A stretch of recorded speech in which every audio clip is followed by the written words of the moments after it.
आणि एक साधारणतः याला आता एक 45 ते 50-60 दिवस झालेले आहेत पहिल्यापासून. म्हणजे लागवड या टप्प्याटप्प्याने केलेली 5 एकर क्षेत्र आहे. इतरच्या तुलनेमध्ये बाजूच्या प्लॉटमध्ये आणि आपल्यामध्ये भरपूर फरक आहे.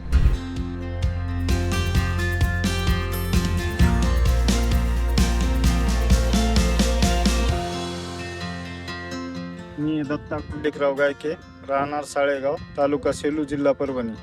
मी नेक्टार गार्ड कंपनीचं पहिल्यांदा हे ज्यावेळेस आपण बेसल डोस टाकते त्यावेळेस आपण कंपनीचं एक 150 किलो एकरी वापरलं होतं. तर 150 किलोचे रिझल्ट एकदम जबरदस्त रिझल्ट आलेले आहेत. पानामध्ये गिरणारी पिवळ्याची संख्या आणि वाढ बी व्यवस्थित आहे.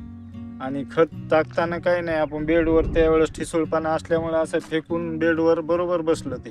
त्यावेळेस बेड अगोदर बेड केले, बेड नंतर माणसाच्या साह्यानं त्या बेडवर टाकलं ते बरोबर ते मिक्स होऊन गेलं. त्याच्यामध्ये बारीक बुकटी असल्यामुळं चांगल्यापैकी झालं. आणि इतर तुलनेमध्ये बाकीचे प्लॉट पिवळे आहेत, त्याला ते गिरनरी करण्यासाठी फवारण्या करायला लागल्यात. तशी आपण याला आतापर्यंत कोणती फवारणी केलेली नाही. आणि एक साधारणतः याला आता एक 45 ते 50-60 दिवस झालेले आहेत पहिल्यापासून. म्हणजे लागवड या टप्प्याटप्प्याने केलेली 5 एकर क्षेत्र आहे.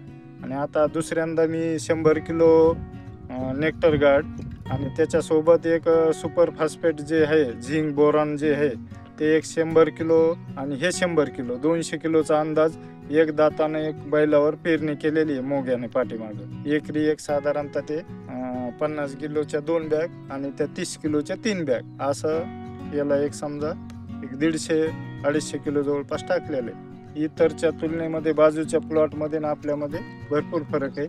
आणि समाधानकारक काही नाही आजपर्यंत गिरणारी होती व्यवस्थित. त्याच्यामुळे रिझल्ट चांगल्यापैकी आहेत. आणि जमिनीचं पण असं जर बघितलं तर भुसभुशीतपणा जे आहे ते भरपूर वाढलाय. गांडूळची संख्या बी त्याच्यामध्ये पहिले दिसून येत नव्हती, आता दिसायली थोडीफार.